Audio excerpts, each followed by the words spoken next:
चलिए अब मैं फर्स्ट वाला देखता हूँ कि क्या जितने भी प्राइम आइडियल है वो सब के सब मैक्सिमल आइडियल होंगे क्या। ठीक है, तो यहाँ पर मैंने रिंग ले लिया z प्लस डॉट, और इसका मैं एक आइडियल ले लेता हूँ सिंगलटन 0।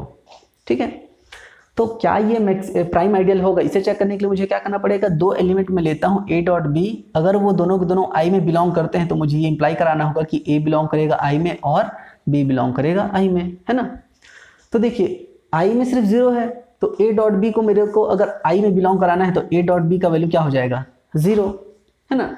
अब मैं ये जानता हूँ कि z मेरा क्या होता है, एक इंटीग्रल डोमेन होता है, और हम ये जानते हैं कि इंटीग्रल डोमेन में कभी भी दो नॉन जीरो नंबर का प्रोडक्ट कभी भी 0 नहीं आ सकता। इसका मतलब क्या है कि at least a is equal to 0 और b इज इक्वल टू मुझे क्या लेना पड़ेगा 0 लेना पड़ेगा। ठीक है, तो दो नंबर का प्रोडक्ट 0 तभी आ सकता है जब उन दोनों में से लिस्ट है ना, least a is equal to 0 और b इज इक्वल टू 0। तो देखिए किन्हीं भी, देखिए अगर मुझे a डॉट b को 0 के बराबर लाना है ना, तो मुझे क्या करना पड़ेगा, a को 0 लेना पड़ेगा या फिर b को 0 लेना पड़ेगा, और जैसे ही a या फिर b 0 होगा इसका मतलब क्या है, वो बिलोंग कर जाएगा मेरा i में, है ना। तो इसका मतलब क्या हुआ, जो सिंगलटन 0 है वो क्या हो जाएगा, एक प्राइम आइडियल हो जाएगा। ध्यान से समझिएगा, सिंगलटन 0 को प्राइम आइडियल चेक करना थोड़ा सा ट्रिकी है, मैं आपको बड़ा रिपीट करता हूँ। देखिए a डॉट b को आपको क्या कराना है, i में बिलोंग कराना है। ठीक है, अब i में तो मेरा सिर्फ एक ही एलिमेंट है, तो a डॉट b क्या आएगा, 0 आएगा। अब a डॉट b अगर 0 आ रहा है और मैं जानता हूँ कि z मेरा एक इंटीग्रल डोमेन है, तो इंटीग्रल डोमेन में अगर किसी भी दो नंबर का प्रोडक्ट 0 आता है तो दोनों में से कोई एक एलिमेंट क्या हो जाएगा, 0 होगा, a इज इक्वल टू 0 होगा या फिर b इज इक्वल टू 0 होगा। ओके, तो जैसे ही इन दोनों में से कोई एक नंबर भी 0 हुआ वो क्या हो जाएगा, a कहाँ बिलोंग कर देगा, i में, या फिर b बिलोंग कर जाएगा i में, तो ये क्या हो जाएगा, प्राइम आइडियल हो जाएगा ना। तो 0 इज प्राइम आइडियल। बट आप जानते हैं कि 0 कभी भी मैक्सिमल आइडियल नहीं होता z में, क्यों, क्योंकि आपके पास यहाँ पर i is subset of 2z is subset of z। ठीक है, मेरे पास एक ऐसा आइडियल है सच दैट जो सिंगलटन 0 है वो 2z के अंदर चले जाएगा और 2z क्या हो जाएगा, z के अंदर चले जाएगा। तो इसका मतलब क्या हुआ, सिंगलटन 0 कभी भी मैक्सिमल आइडियल नहीं होता, इज नॉट मैक्सिमल आइडियल। ठीक है, तो सिंगलटन 0 एक मैक्सिमल आइडियल नहीं होता, बट ये प्राइम आइडियल है।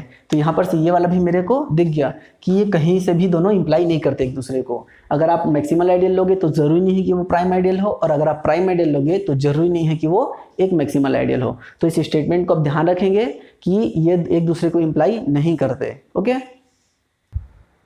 चलिए आगे एक नोट देखते हैं, रिजल्ट से पहले एक नोट देखते हैं, number of prime ideals in Zn में कितने प्राइम आइडियल होते हैं, तो which is equal to omega n। Omega n का मतलब क्या होता है, number of prime divisor of n। इसका मतलब क्या हुआ कि Zn में जितने ही मैक्सिमल आइडियल होते हैं उतने ही आपके पास प्राइम आइडियल होते हैं। ठीक है, जो मैक्सिमल आइडियल होगा वही आपका प्राइम आइडियल होगा। एग्जाम्पल देख सकते हैं यहाँ पर हम लोग, एग्जाम्पल के लिए आप Z10 को ले सकते हैं। Z10 में आपके पास दो मैक्सिमल आइडियल होते हैं, कौन कौन से, 2Z10 और 5Z10, और यही दोनों के दोनों आपके प्राइम आइडियल भी होंगे।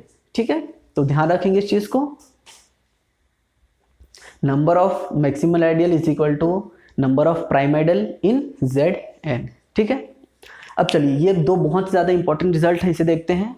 हमने अभी थोड़ी देर पहले ये देखा था कि किसी भी रिंग में ऐसा जरूरी नहीं है कि जो मैक्सिमल आइडियल है वो प्राइम आइडियल हो और जो प्राइम आइडियल है वो मैक्सिमल आइडियल हो, ये कोई जरूरी नहीं। हमने अभी यहाँ पर एग्जांपल देखा था। ठीक है, तो अब हम ये देखते हैं कि ऐसा कौन सा केस है जिसकी वजह से मैक्सिमल आइडियल प्राइम आइडियल के बराबर हो जाएगा और प्राइम आइडियल मैक्सिमल आइडियल के बराबर हो जाए। ठीक है, तो देखिए फर्स्ट रिजल्ट आपको दिया हुआ है, इफ R इज CRU। ध्यान देंगे यहाँ पर CRU दिया हुआ है, अभी तक आपने सिर्फ CR देखा था, कम्यूटेटिव रिंग। अभी आपके पास यहाँ पर यूनिटी भी आ गया है, मतलब अगर किसी भी रिंग में अगर कोई रिंग आपका CRU है, कम्यूटेटिव रिंग विथ यूनिटी है, तो ध्यान रखेंगे every maximal ideal of R is prime ideal of R। तो आप जो भी मैक्सिमल आइडियल निकालोगे वो सब का सब क्या हो जाएगा, प्राइम आइडियल हो जाएगा। ठीक है, ध्यान रखेंगे इस चीज को, CRU commutative ring with unity. अगर यूनिटी आपके पास है तो आप क्या बोल सकते हो, जितने भी मैक्सिमल है वो सब के सब प्राइम होंगे।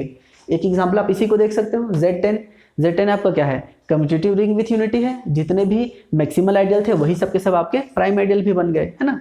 एक और एग्जांपल देख सकते हो आप Z में, Z plus dot, Z plus dot में जितने मैक्सिमल होते हैं वो सारे के सारे प्राइम होते हैं। क्यों? क्योंकि Z के पास क्या है, यूनिटी है ना। तो इस चीज़ को आप देख सकते हो। लेकिन जहां आपने यूनिटी को छोड़ा है, यूनिटी वाली कंडीशन को स्किप किया, वैसे ही आपका ये चीज़ गलत हो जाएगा। जैसे कि आप ले सकते हो 2Z डॉट, 2Z डॉट क्या होता है आपका, सिर्फ कम्यूटेटिव रिंग होता है, यूनिटी नहीं होता, 1 बिलोंग नहीं करता है ना, 1 does not belongs to 2Z। तो 1 इसमें बिलोंग नहीं करता, मतलब इसके पास यूनिटी नहीं है। तो अब आप इस रिजल्ट को अप्लाई नहीं कर सकते कि जो मैक्सिमल होगा वो प्राइम भी होगा। और आप जानते हो कि 4Z प्लस डॉट जो है वो 2Z में मैक्सिमल आइडियल होता है, बट प्राइम आइडियल नहीं होता। अब क्यों नहीं हुआ? इसी वजह से, क्योंकि 1 इसके पास नहीं होता। ठीक है, तो ध्यान रखेंगे फर्स्ट रिजल्ट आपको तभी अप्लाई करना है जब आपका कम्यूटेटिव रिंग विथ यूनिटी हो। अगर CRU है तो जितने भी मैक्सिमल है उसे आप प्राइम इजिली बोल सकते हैं। ठीक है, सेकेंड आपको दिया हुआ है if R is finite CRU। देखिए यहाँ पर एक नया वर्ड हमने जोड़ दिया, फाइनाइट। ठीक है, रिंग विथ यूनिटी तो यहाँ पर भी था, बट यहाँ पर क्या आ गया, finite ring with unity, finite commutative ring with unity, then every prime ideal of R is maximal ideal of R। मतलब अगर आप एक फाइनाइट CRU लेते हो, फाइनाइट में देखोगे तो आपका जितना भी प्राइम है वो सब के सब मैक्सिमल भी हो जाएगा। ठीक है, जैसे कि यही Zn में आप देख सकते हो, Zn में कितने प्राइम आइडियल होते हैं, जितने नंबर ऑफ प्राइम डिवाइजर, और वही सब के सब आपके मैक्सिमल आइडियल भी होते हैं, है ना। तो यहाँ पर फाइनाइट CRU होना बहुत ज़्यादा जरूरी है। इसका अगर एक काउंटर एग्जांपल आप देख सकते हो, अगर आप फाइनाइट नहीं लोगे, जैसे कि आपने Z को ले लिया, Z प्लस डॉट, ठीक है, ये फाइनाइट नहीं है तो जितने भी प्राइम है सब के सब मैक्सिमल नहीं होते। ठीक है, जितने भी PZ है वो सब के सब प्राइम और मैक्सिमल तो हैं, बट यहाँ पर जो 0 है, 0 आइडियल, ये प्राइम है बट नॉट मैक्सिमल, है ना। तो ये आपका फाइनाइट नहीं है, इसलिए जितने भी प्राइम थे वो सब के सब मैक्सिमल नहीं हो पाए। तो ध्यान रखेंगे, रिजल्ट बहुत इंपॉर्टेंट है।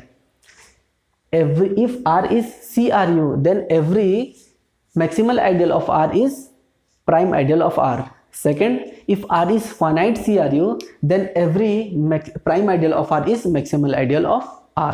ठीक है, ये दोनों रिजल्ट आप ध्यान रखेंगे।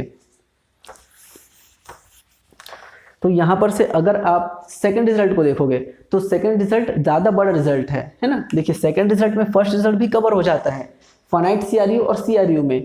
तो अगर आप इसे लोगे तो ये भी ऑटोमेटिकली हो जाएगा। तो इसका मतलब क्या हुआ, अगर आप फाइनाइट CRU लेते हो तो प्राइम मैक्सिमल होगा, मैक्सिमल प्राइम हो जाएगा। ठीक है,